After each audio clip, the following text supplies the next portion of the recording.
Hark and welcome everybody to The Tap. I am your host, Aaron. This is a Tiny Mike, which I will refer to as Tiny Mike. That's his name because I like to anthropomorphize everything. And I would also like to wish everybody a happy 420. Of course, I am recording this on 420's Eve because I have to edit and just edit and get everything ready to present on 420 itself. I just figured, what am I going to talk about on 420? Stoner stories and just, I don't know, its impact on my life. Not for the negative, but for the better, of course. Absolutely. Big advocate. And just want to shoot the shit with you guys. I mean, you're not talking, you're listening. I'll be talking. And plenty of it. This tiny mic and I. The audio is not as good as the microphone I do have inside, but I wanted to be outside today because it's a fucking beautiful day. I have beautiful scenery around me. I'm absolutely spoiled where I'm able to live because mommy and daddy throw me a bone. And anyways, back to the weed.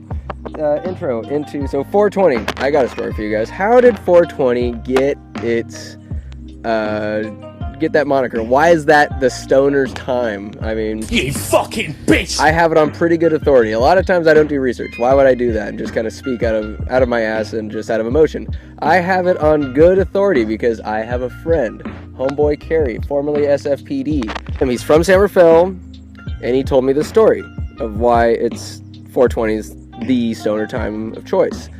It all went down at San Rafael High School. I guess back in the 60s or 70s, there's a just group of these rascally kids that would always get detention because they're bad boys and gals, and they would always get out around 420. That'd be the time that they toke up. 420, and how it spread like a wildfire and just became the time. Yo no sé.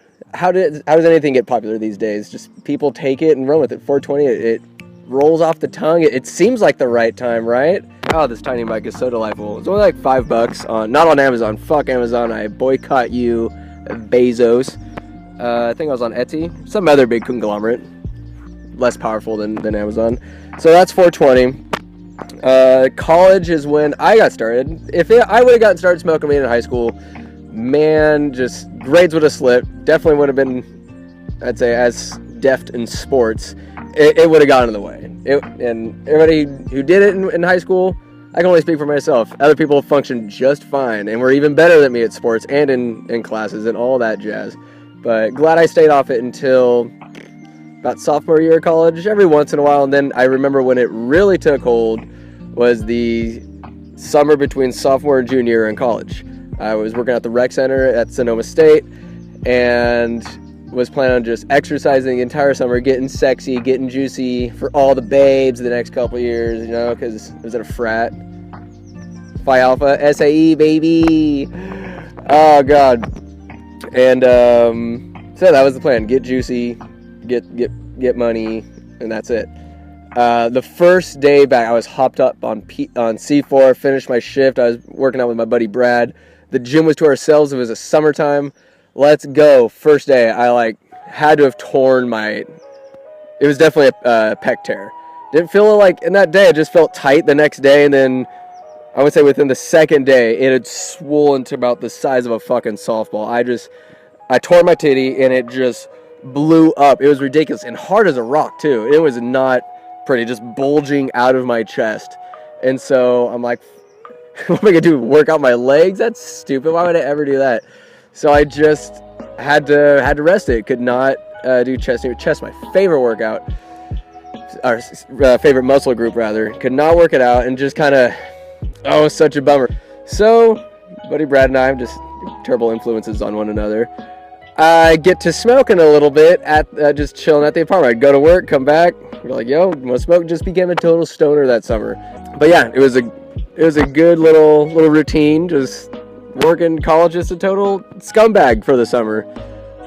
Could have made more working elsewhere, but whatever. Worked at the rec center. Had a good time.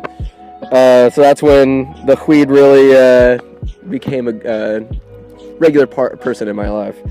And it's come with some highlights in my time since starting. Went to Disneyland once. My girlfriend at the time and I were there with Skylar and Mo, and we went on Space Mountain, highest kites. It was the most outrageous adventure. Just the lights, the rush, the speed. I just had the stupid look plastered on my face. Unfortunately, the photo was like blurry, but just an ear-to-ear grin of just exhilaration and exuberance. It was so much fun. Also, Santa Cruz, did that. Just what an experience. You're chilling, you're having a good time. The arcade was a little intimidating.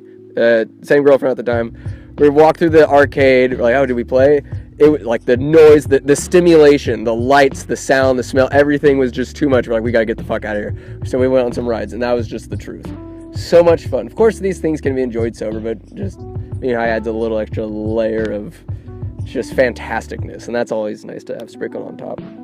But those two things, just those experiences. Bike rides, hiking. My favorite thing to do high, though, is swimming. Swimming's so much fun, damn it. I love to swim. Even if I'll never get stoned another day the rest of my life, swimming would still just be the truth. But a little high when you're submerged.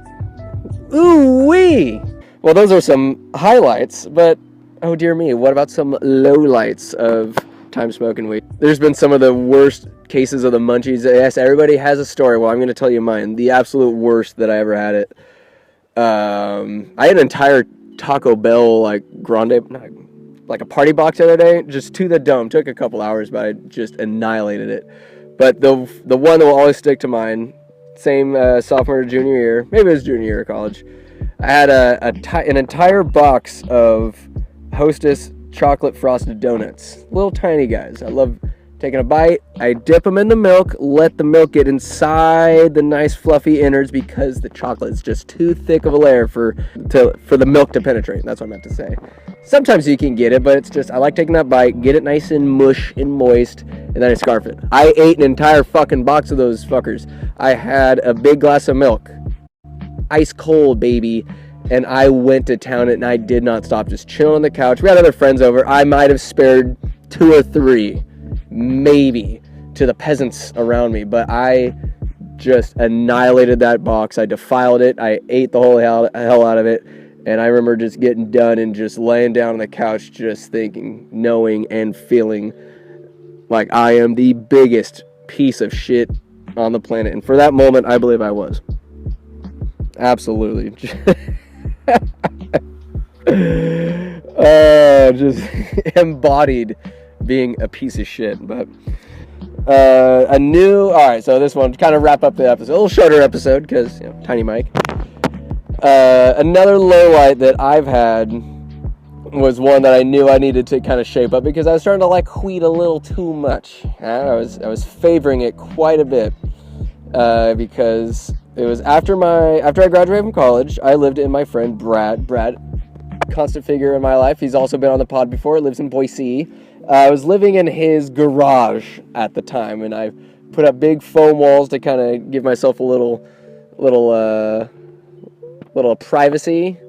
But he opened up the garage door. I'm just exposed to the world. Just had a bed in there, a pile of dirty clothes, pile of clean clothes. Sometimes one and the same. You just do a smell test, no big deal. And I remember spray painting Heisenberg on the big shiny foam walls that I erected because Breaking Bad was the shit at the time. Still is the shit. Just rewatched it. But that's not the point. The point is living at Brad's, and we had a roommate, Tim, who was just the biggest stoner props that I've ever met. This guy, I mean, pretty smart guy too. Psychology major. And his attitude was, I want to see how much weed I can smoke. How much am I capable of? He would go through ounces at a time, take weeks, days, whatever. This guy's waking up smoking, going to bed smoking, subconscious, smoking in his sleep. An animal. Nice guy though, because he'd always smoke Brad and I out. And forever grateful. Whenever Brad and I were running low, and we didn't want to like just beg Tim for weed, and God help us if we ever buy our own and spend our own paper money. That'd be a travesty instead of being the leeches that we were. We would go to the ashtray, and there'd always be roaches in there. Fat boys about knee big, sometimes knee big, doesn't matter the size, but blunt roaches that we would dissect and take the innards, put it in Brad's dirty ass bowl, and we'd have ourselves a time. Just all we needed. Just got used to the roach bowls on the reg, and just it would. I mean, as if because we didn't have any other hookups other than Tim. I remember us looking through the couches at times, like we wanted to smoke, couldn't get our hands on it, so we were just desperate. The ashtray was empty, and we were just fiending for the weed, and we'd look in couches and just, sometimes we'd have to resort to drinking or something heinous. But that's not the wake-up call, as if, never could be one. The wake-up call to get my shit together that, don't be that thirsty for it, was Tim's dealer came over, and he always brought a nice communal J for us to share. And we're passing it now. It was a blunt. The guy's from Vallejo. Come on now. Doing it right. And so we're smoking it, and it's, I'd say, a quarter of the way done. Maybe a little less. A sizable amount left.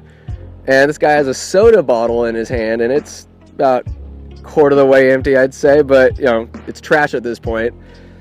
The guy drops the roach into the soda bottle, and I remember just slow motion, my eyes going down and seeing it plop into the viscous, sugary liquid inside that bottle, and thinking, fuck, that's at least tubal. Why would he waste that much weed? Oh my god. It hit me immediately. For what it's worth, it hit me immediately like, fuck, I need to get my head out of my ass and start reprioritizing how devastating a little bit of weed getting plopped in a soda bottle should have been on my life. Like, my god, that was a wake-up call, and I think I answered it.